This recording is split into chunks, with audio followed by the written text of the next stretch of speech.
como é o inferno? Essa é uma pergunta que ecoa por todos os tempos pela humanidade. E se você pensa que a resposta é apenas um lugar cheio de fogo ardente, você foi enganado por séculos de simplificações. A verdade é muito mais complexa e muito mais fria. Hoje nós não vamos apenas ler versículos, nós vamos descer das sombras do Sheol ao gelo eterno de Dante. Esta é a divina comédia, a engenharia do seu maior medo. No início, não havia fogo. No Antigo Testamento, o destino dos indignos era o Sheol, um lugar de ausência. Imagine o silêncio absoluto de uma sepultura que nunca termina.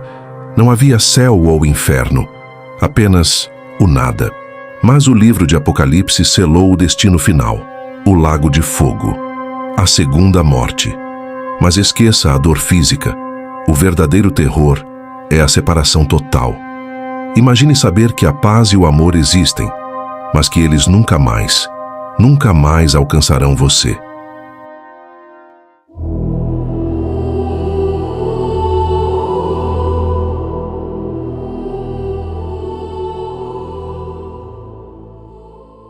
Florença, 1265. Em uma cidade onde o ouro dos banqueiros se misturava ao sangue das facções, nascia Durante Alighieri. Ele pertencia à pequena nobreza da época, mas sua história triste e melancólica lhe trouxe o primeiro golpe aos 5 anos, o falecimento de sua mãe, Bela. A infância de um gênio começava com o gosto amargo do abandono. Dante se refugiou nas artes e na teologia, mas toda a lógica do mundo cairia por terra em uma tarde de primavera. Ele tinha 9 anos quando viu Beatriz. Ela usava um vestido vermelho sangue, o símbolo da paixão que passaria a dominar cada batida de seu coração. Dante escreveu que, naquele instante, o amor se tornou o senhor de sua alma. Não foi um namoro, foi uma obsessão contemplativa. Mas na Florença medieval, era o poder e os negócios que decidiam os casamentos, não o amor. Dante foi prometido a uma outra mulher, Gema. Beatriz, a um banqueiro florentino. Essas escolhas selaram o destino dos dois que nunca tiveram suas vidas terrenas cruzadas novamente, apesar do amor platônico e não correspondido de Dante. Até que Beatriz morre precocemente aos 24 anos, fazendo Dante mergulhar em um abismo profundo de melancolia e tristeza. Aqui reside uma das ironias mais cruéis da história. Enquanto Dante elevava Beatriz ao status de graça divina, a mulher que realmente dividiu sua cama e cuidou de seus filhos, Gemma Donati, foi apagada de cada verso. Ele nunca escreveu uma única linha para sua esposa. Para ele, o mundo real era um exílio, o paraíso era Beatriz. Para tentar superar a morte de Beatriz, Dante buscou refúgio nos estudos de teologia e filosofia. Ele mergulhou nos textos de Aristóteles e São Tomás de Aquino para entender como a alma sobrevive à morte. A filosofia tornou-se sua segunda musa, o consolo para uma alma que já não pertencia a este plano. Em seguida, entrou para a política, se tornando um dos membros do Conselho de Governo de Florença. Em 1300, Dante estava no topo de sua carreira no governo florentino. Mas a política é um labirinto de traições. Enquanto ele estava em Roma, seus inimigos tomaram a cidade. A sentença foi um veredito de horror. Se Dante ousasse tocar o solo de Florença novamente, ele seria queimado vivo. E o poeta nunca mais voltou para casa. Passou os últimos 20 anos errante, vivendo da caridade de estranhos. Ele descreveu essa dor como o pão salgado dos outros, o gosto amargo da perda da dignidade. Mas foi justamente nessa escuridão absoluta que ele cumpriu sua promessa que tinha feito a Beatriz. Ele construiu o mapa do inferno para chegar até ela. Dante morreu em 1321, em Ravenna, longe de sua cidade natal. Florença, arrependida séculos depois, construiu um túmulo magnífico, mas o corpo nunca voltou. O poeta que ela expulsou para o fogo agora descansa no silêncio da cidade que o acolheu no fim da vida.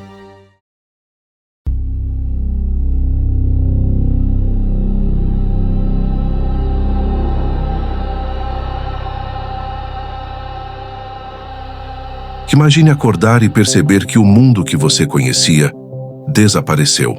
Dante Alighieri não encontrou apenas uma floresta. Ele tropeçou no seu próprio colapso. Ele chama isso de selva escura. Um lugar onde o ar pesa e a bússola moral gira sem direção. Ele não sabe como chegou lá. E isso é o que mais assusta. O mal não te avisa quando você entra nele. Você simplesmente percebe que o caminho reto ficou para trás. Ao tentar subir em direção à luz, 3 criaturas o barram. Uma lonça ágil manchada pela luxúria. Um leão imenso, com a juba erguida pelo orgulho. E a loba. Ela é a pior. Ela é a ganância que nunca se farta. Quanto mais come, mais fome tem. Dante recua. Ele está prestes a desistir da própria existência quando uma sombra toma forma. É Virgílio. Enviado não por um deus distante, mas por Beatriz, o único amor que Dante não conseguiu enterrar. Virgílio o conduz até um portal. O aviso gela a alma. Deixai toda a esperança vós que entrais. Ao atravessarem o portal, se deparam com algo ainda mais perturbador. O som do silêncio quebrado por gemidos de indecisão. São os mornos. Pessoas que viveram sem escolher um lado. Nem o céu e nem o inferno os querem.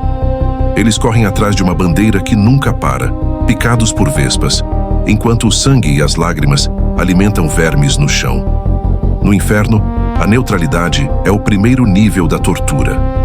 Eles seguem em direção ao limbo.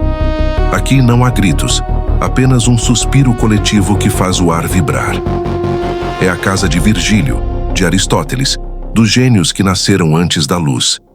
Eles não queimam. Eles não sangram. O tormento deles é puramente psicológico. Eles sabem que o paraíso existe, mas estão condenados a saber que nunca, jamais colocarão os pés lá. Esse é o primeiro círculo do inferno de Dante. Ao cruzar a fronteira do limbo, o silêncio é brutalmente interrompido. Dante e Virgílio chegam ao tribunal de Minos, o juiz do inferno. Imagine uma criatura cuja presença é um lembrete constante de que a justiça divina não conhece o esquecimento. Minos ouve as confissões. Ele não usa palavras para julgar. Ele usa o próprio corpo. Ele enrola sua cauda gigantesca ao redor de si mesmo. E o número de voltas determina a profundidade da queda. 1 volta, 2, 9. O veredito é um movimento físico que sela o destino eterno da alma na hierarquia do sofrimento. No segundo círculo, a atmosfera muda. Não há mais paz. Aqui, o cenário é dominado por um vento incessante e furioso, a búfera infernal. Este é o domínio dos luxuriosos. Como em vida eles se deixaram levar pela tempestade das paixões e pelo prazer da carne, aqui a punição é a tradução literal do pecado. Eles são arrastados para sempre por um furacão real, arremessados contra as rochas em um ciclo infinito de dor física e emocional. Em meio às sombras de figuras históricas como Cleópatra, Helena de Troia, Aquiles e a rainha Dido, Dante avista 2 almas que voam juntas, inseparáveis até na tormenta: Paolo e Francesca. Francesca revela o gatilho de sua queda. Ela não se apaixonou por Paolo em um baile ou em um campo de batalha, mas no silêncio de uma leitura. Enquanto liam juntos a história de Lancelot, a ficção tornou-se realidade. Um beijo selou o destino deles, e o ciúme do marido, o irmão de Paolo, selou suas mortes. Dante não sente ódio. Ele sente uma pena devastadora. A ideia de que a própria beleza da literatura pode ser o caminho para o abismo o atinge como um golpe físico. O peso daquela tragédia é tão vasto que a consciência do poeta se apaga. Dante desmaia e cai, nas suas próprias palavras, como um corpo morto cai. A jornada apenas começou, e o mapa do inferno já reivindicou os sentidos de quem o tenta descrever. Saindo do vento incessante da luxúria, a temperatura cai drasticamente. Se no círculo anterior o pecado era a paixão quente, aqui o erro é a autocomplacência fria e degradante. Bem-vindo ao círculo da gula. Esqueça os banquetes e a fartura. Dante descreve um ambiente de monotonia repugnante. Aqui tudo é pesado, sujo e monótono. Uma chuva eterna e maldita, feita de granizo e neve negra, cai sobre os pecadores sem interrupção. A terra exala um cheiro insuportável de podridão, transformando-se em uma lama espessa, onde os condenados jazem deitados como animais de abate. No centro desse pântano de sofrimento, surge o guardião, Cérbero. O cão de 3 cabeças não é apenas um mito. Aqui, ele é a personificação do apetite que nunca diz chega. Seus olhos são vermelhos como brasas, sua barba é imunda de graxa e sangue, e suas garras afiadas esfolam e despedaçam os gulosos que tentam se esconder na lama. Para passar pela fera, Virgílio não usa espadas. Ele usa a própria sujeira do lugar. Ele joga punhados de lama nas 3 gargantas de Cérbero, que em sua fome cega, devora o lodo e se aquieta por um instante. É a imagem definitiva. Quem vive apenas para comer, termina devorando o próprio lixo. Entre os corpos mergulhados na lama, uma figura se levanta. É Tsiako, cujo nome significa literalmente porco. Mas ele não fala de comida. Ele fala de poder. Em meio ao frio da Gina, Tsiako lança a primeira grande profecia do abismo: as guerras civis de Florença e o banimento iminente de Dante. Ele avisa que o que Dante está vendo agora é apenas o começo. Após o juízo final, esses pecadores recuperarão seus corpos, e a dor que hoje é na alma se tornará uma tortura física absoluta e completa. Descendo mais um degrau no abismo, o tom do sofrimento muda. Deixamos para trás as necessidades do corpo e entramos no domínio da obsessão material. É o círculo 4, o território dos avarentos e dos pródigos. Aqui, o erro foi a falta de moderação. De um lado, os que fecharam as mãos para o mundo acumulando riquezas de forma egoísta. Do outro, os que esbanjaram e desperdiçaram tudo em um frenesi desenfreado. No inferno, esses 2 opostos se tornam um único motor de tortura mecânica. Na entrada surge Plutão, o deus da riqueza, transformado em uma fera de fúria cega. Ao ver os poetas, ele lança um grito que desafia séculos de tradução. Papi Satan Alepe. Soa como uma invocação diabólica, um código de fúria que ninguém consegue decifrar. Mas para Virgílio é apenas ruído. Com uma palavra de autoridade divina, ele silencia o deus do ouro, provando que no abismo o dinheiro não tem poder de barganha. O cenário é uma linha de montagem de dor. Dante descreve uma multidão dividida em 2 exércitos que empurram com o peito pesos gigantescos, a representação física das fortunas que controlaram suas vidas. Eles caminham em semicírculos até se chocarem violentamente no meio do caminho. O impacto não gera silêncio, mas insultos. Os avarentos gritam: "Por que esbanjas?" Os pródigos respondem: "Por que guardas?" Após o choque, eles dão meia volta e repetem o processo. Para sempre. Um esforço imenso para um resultado absolutamente nulo. Dante observa as cabeças tonsuradas entre os condenados. Ele reconhece o corte de cabelo de padres, bispos e até papas. Mas há algo de errado. Ele pergunta a Virgílio quem são, mas a resposta é assustadora. Eles se tornaram irreconhecíveis. A avareza foi tão profunda que obscureceu suas almas, apagando suas feições e identidades. No círculo 4, quem viveu para o dinheiro perde a humanidade. Eles não são mais indivíduos, são apenas engrenagens cegas em um cabo de guerra eterno pelo nada.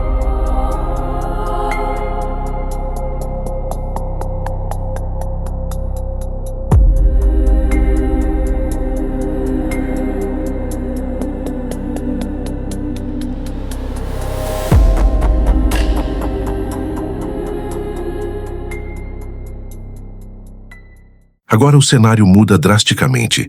Saímos das rochas e entramos nas águas lodosas do Estígio, um pântano estagnado e sufocante que circunda a temida cidade de Dis. Aqui, o ar é denso, carregado pelo cheiro de estagnação espiritual. Dante acessa o Círculo 5, onde habita o domínio da ira e da acidiosidade. O castigo aqui é uma lição de psicologia reversa. Na superfície, Os iracundos travam uma guerra eterna de carne e dentes. Eles se espancam, se mordem e se despedaçam, consumidos pela raiva que nunca souberam controlar. Mas o verdadeiro horror está abaixo. Sob a lama invisíveis estão os assidiosos, aqueles que guardaram a raiva dentro de si em um silêncio melancólico. Você não os vê, apenas percebe as bolhas subindo à superfície, como um suspiro de quem rejeitou a luz do sol e agora está condenado a cantar uma canção de tristeza no lodo eterno. Flégias, o barqueiro que incendiou templos por vingança, surge para atravessar os poetas. É durante essa travessia que o roteiro atinge seu ápice emocional. Uma figura coberta de lama surge das águas e tenta virar o barco. É Filippo Argenti. Nesse momento, a personalidade de Dante muda drasticamente. Pela primeira vez, ele não sente pena. Ele sente desprezo. Argenti foi o homem que lucrou com o exílio de Dante, o símbolo vivo da corrupção que o destruiu. Quando Virgílio elogia o ódio de Dante e os outros condenados avançam sobre Argenti para despedaçá-lo, o espectador entende. No inferno, a justiça é absoluta e às vezes brutal. O barco encosta nas muralhas da cidade de Dis. Elas brilham com um tom de ferro avermelhado pelo fogo eterno. Este é o divisor de águas. Deixamos para trás os pecados da fraqueza humana para entrar no baixo inferno, onde habitam a malícia, a violência e a traição. Os demônios nas muralhas gritam. Até Virgílio, o mestre da razão, hesita. O ar vibra com a expectativa de algo que a lógica humana não pode enfrentar sozinha. Estamos no limite da civilização infernal. Cruzar os portões da cidade de Dis não é apenas entrar em um novo território, é atravessar o horizonte de eventos do baixo inferno. O cenário muda drasticamente. O lodo e o pântano desaparecem para dar lugar a uma vasta planície de agonia térmica. O Círculo 6. O Círculo do Cemitério de Fogo. Dante não descreve lápides comuns. Ele vê um campo infinito de sarcófagos de pedra abertos, cercados por chamas tão intensas que o mineral se torna incandescente. Aqui jazem os hereges, aqueles que, em vida, pregaram que a alma morria com o corpo. A justiça poética é impecável e cruel. Como eles acreditaram que não existia nada após a morte, agora estão condenados a viver eternamente dentro de uma tumba fervente. O sepulcro eterno para quem tentou matar a própria eternidade. De um desses túmulos surge uma figura de postura altiva, que parece desprezar o próprio inferno. Farinata degli Uberti. O diálogo aqui não é sobre religião, mas sobre poder. É um duelo de orgulho entre dois rivais políticos que, mesmo queimando no mesmo mármore, não baixam a guarda. Mas o choque político é interrompido por uma tragédia humana. Ao lado de Farinata, surge Cavalcanti. Ele não tem orgulho, ele tem lágrimas. Ele pergunta pelo filho, o melhor amigo de Dante. É o momento em que o espectador percebe que, no abismo, a dor da perda é mais quente que o fogo que o cerca. Aqui, Dante descobre uma falha bizarra na física do inferno. As almas possuem uma espécie de presbiopia espiritual. Elas enxergam o futuro distante, os séculos que virão, mas são completamente cegas para o presente. Elas sabem como o mundo vai acabar, mas não sabem o que está acontecendo agora com quem amam. E a pior revelação: quando o tempo acabar no juízo final, o futuro deixará de existir. Eles ficarão mergulhados na ignorância eterna e no silêncio absoluto. Ao avançarem para o despenhadeiro rochoso, os poetas são atingidos por um muro de fedor insuportável. É o cheiro de sangue fervente e podridão que sobe dos abismos inferiores. Eles precisam parar atrás de uma tumba, apenas para que seus pulmões se acostumem com o odor da violência pura. A partir daqui, a maldade humana deixa de ser um erro de controle e se torna uma escolha direta e pesada.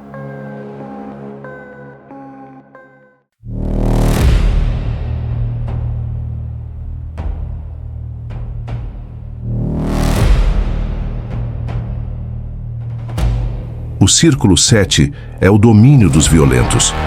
O guardião deste abismo é o Minotauro, A besta, metade homem e metade touro, que personifica a fúria cega que anula a razão. Este círculo não é uma planície comum. Ele é dividido em 3 vales de agonia, desenhados para punir cada forma de brutalidade. No primeiro vale, encontramos os tiranos, assassinos e saqueadores. O castigo é o Flegetonte, um rio imenso de sangue fervente.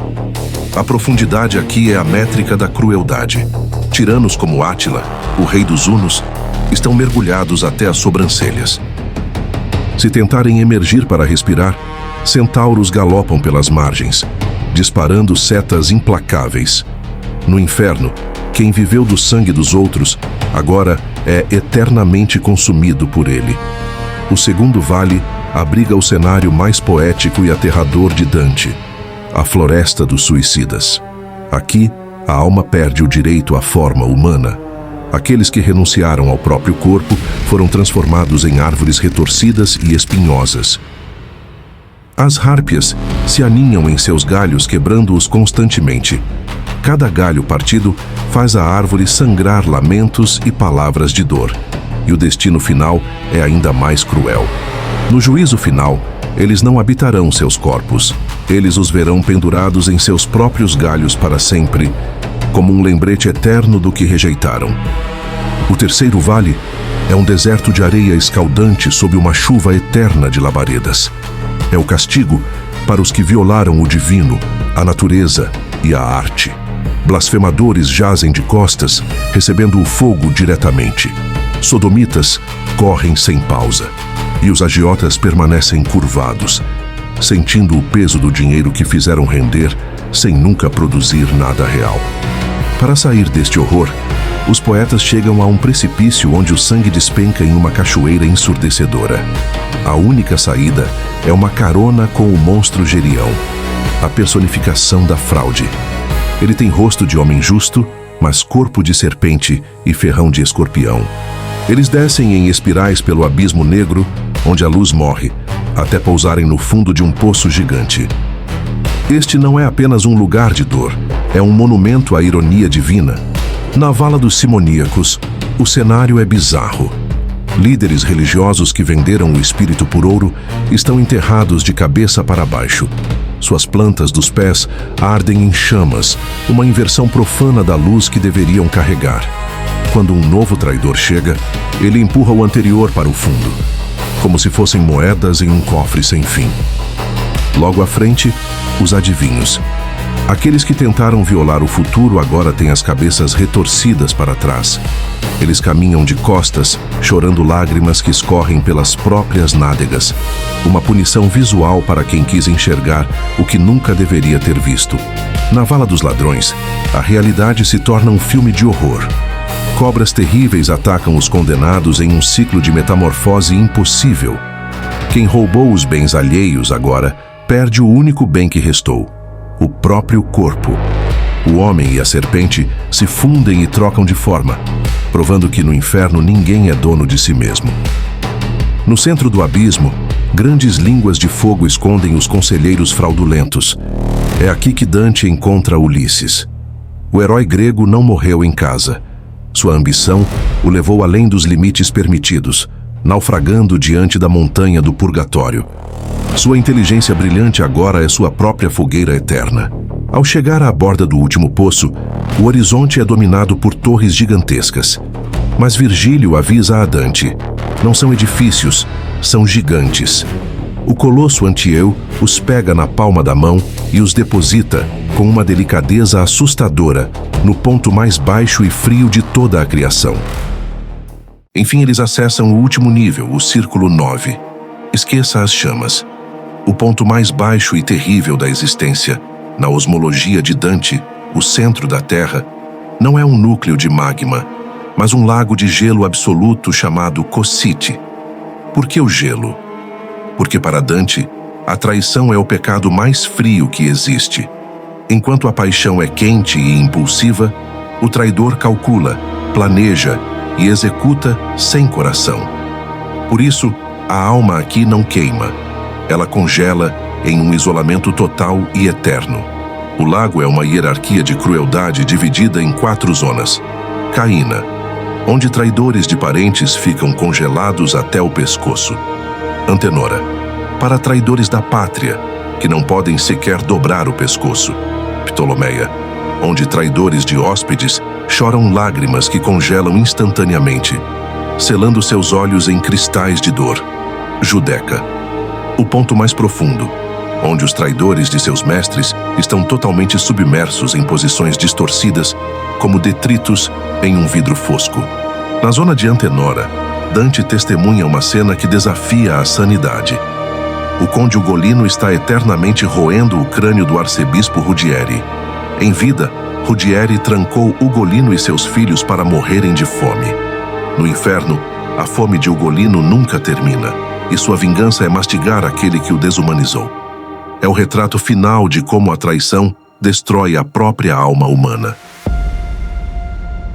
No centro exato do universo, preso no gelo até o peito, está a besta, Lúcifer. Ele é o oposto da beleza divina. Uma criatura com 3 faces, vermelha, amarela e preta, em uma paródia maligna da Trindade. 6 asas de morcego batem constantemente, gerando o vento gelado que mantém o Cossite congelado. Em cada boca, um banquete eterno de dor. Ele mastiga Bruto e Cássio, os traidores do Império, e na boca central, esfolando-o com garras, está Judas Iscariotes, o traidor de Cristo. Para escapar, Dante e Virgílio precisam fazer o impensável: escalar os pelos do próprio monstro. Já vimos tudo o que o horror pode oferecer. Agora, a jornada deixa de ser uma queda e se torna uma fuga impossível. Virgílio agarra os pelos grossos e congelados de Lúcifer. Com Dante em seu pescoço, eles usam o rei do inferno como uma escada bizarra, descendo entre as costas da besta e a crosta de gelo do Cossite. Ao chegarem ao quadril do monstro, no centro exato do mundo, Virgílio faz um esforço sobre-humano. Ele gira o corpo de cabeça para baixo. Dante entra em pânico, achando que estão voltando para o abismo, mas a física aqui é outra. Eles acabaram de cruzar o centro de gravidade da Terra. O que era descer agora é subir em direção ao outro hemisfério. Eles saem por uma fenda e encontram a natural Burela, um túnel escuro e exaustivo, guiado apenas pelo som de um riacho. É o rio Letes, que desce do purgatório, trazendo as memórias dos pecados que foram lavados. Eles caminham pelo silêncio da rocha, até que por um buraco rotundo o impossível acontece. O céu reaparece.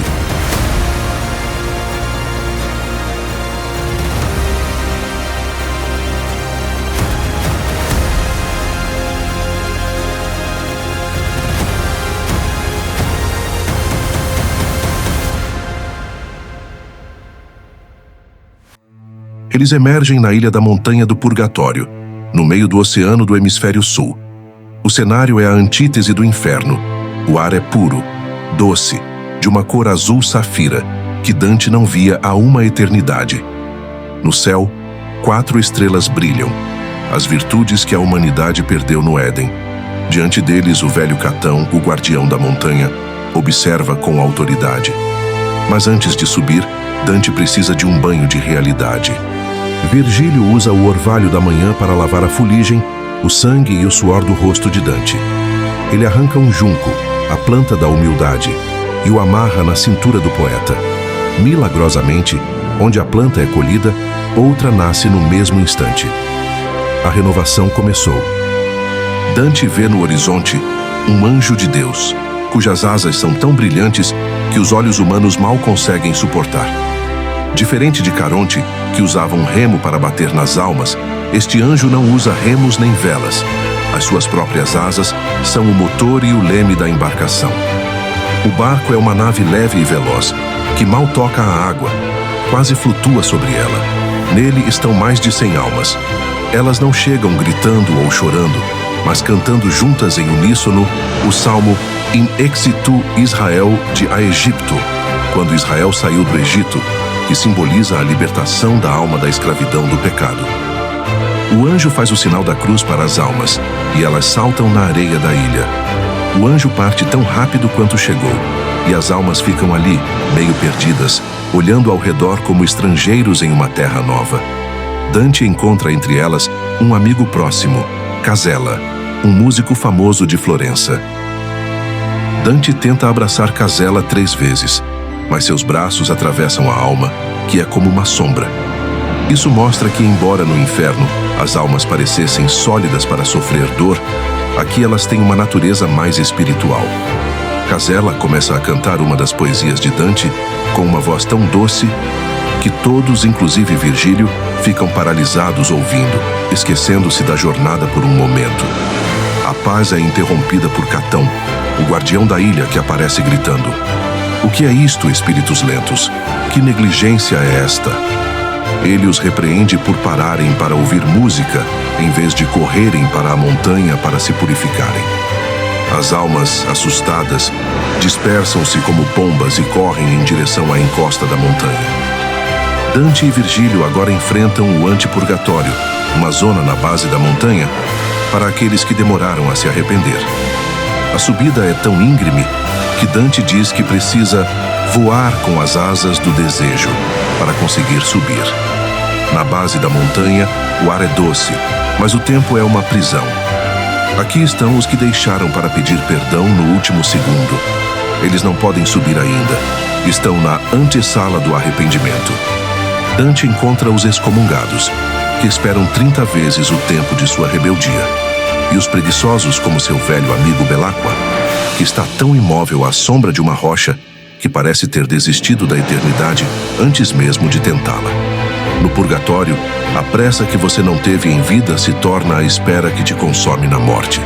Após um sono profundo, Dante acorda diante do verdadeiro portal do purgatório. Ele sobe 3 degraus: o mármore branco da reflexão, a pedra negra da confissão e o pórfiro vermelho do amor que redime.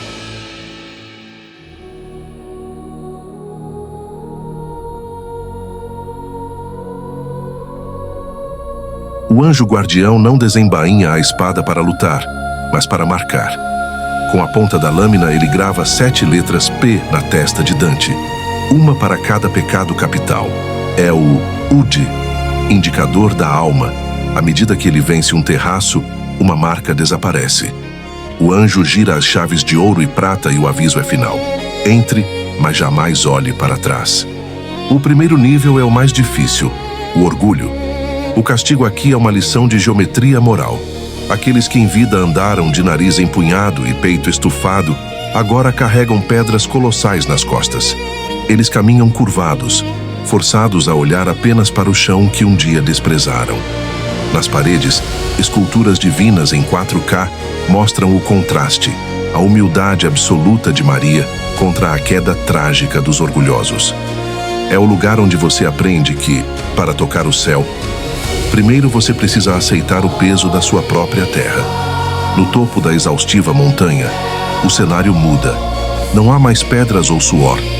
Dante pisa na grama do paraíso terrestre, o Éden, uma floresta divina, verde e eterna, onde a humanidade era pura antes da queda. No meio deste silêncio sagrado, surge uma procissão mística. Candelabros de ouro que pintam o céu com as cores do arco-íris e anciãos coroados de lírios. No centro de tudo, um carro triunfal. Dante sente o impacto. O antigo amor desperta em suas veias como um choque elétrico. Assustado pela intensidade do que sente, Dante se vira para o lado. Ele busca o apoio de Virgílio, o mestre que o tirou das garras de Lúcifer. Mas Virgílio desapareceu. Como um pagão que não conheceu a luz, a razão humana cumpriu sua missão. Virgílio levou Dante através do erro e da purificação, mas ele não pode entrar no reino de Deus. Dante chora o luto do seu guia, mas uma voz corta o ar como uma lâmina. O tempo da razão acabou. Começa o tempo da revelação.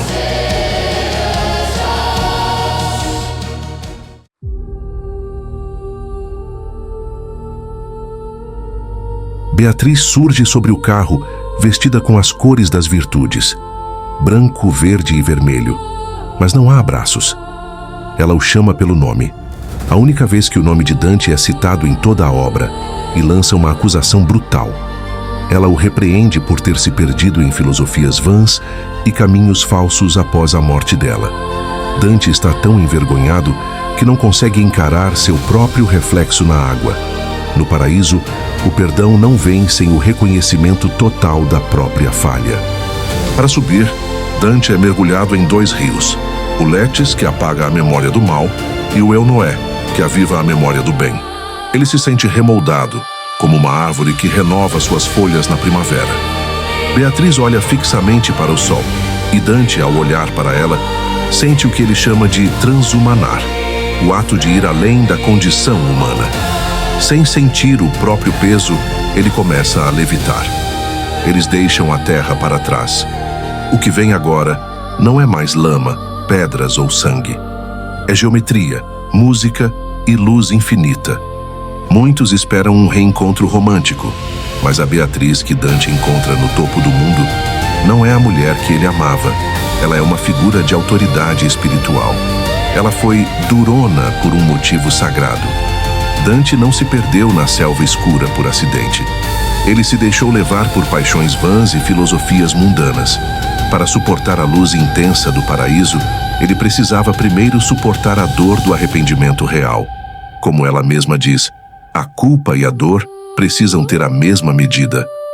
No paraíso, Dante não encontra mais corpos, apenas luzes. No ponto mais alto, o Empírio, ele vê a rosa celestial. Imagine um anfiteatro colossal em forma de rosa branca, onde cada pétala é um trono para os bem-aventurados e o centro é um mar de luz pura. Aqui Beatriz retorna ao seu lugar e Dante é guiado por São Bernardo em uma prece final, a permissão para ver a face do Criador. Dante tenta descrever o que viu, mas admite que a memória humana falha diante do infinito. Ele não vê um homem de barba, mas geometria e luz. Ele vê 3 círculos de cores diferentes e mesmo tamanho, a Santíssima Trindade, e dentro de um deles ocorre o mistério final, uma efígie humana.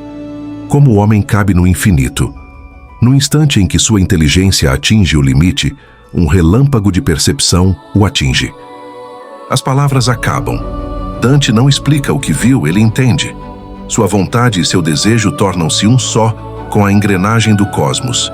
Ele volta para a Terra com uma única missão: contar o que viu para salvar a humanidade de seus próprios erros.